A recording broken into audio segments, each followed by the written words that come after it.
This very powerful hadith that I promise you, if you wrote it down and you reminded yourself of it every day, inshallah you will find happiness.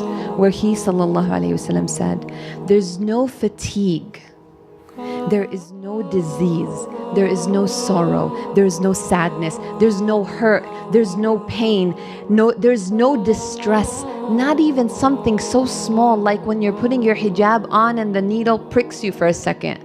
That second of pain, except that Allah subhanahu wa ta'ala expiates some of their sins for that. Wouldn't it make you happy to know that when you are hurting, your pain is not in vain?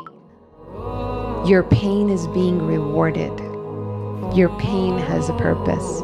And the purpose of that pain is to get you closer to Allah subhanahu wa ta'ala when it really matters.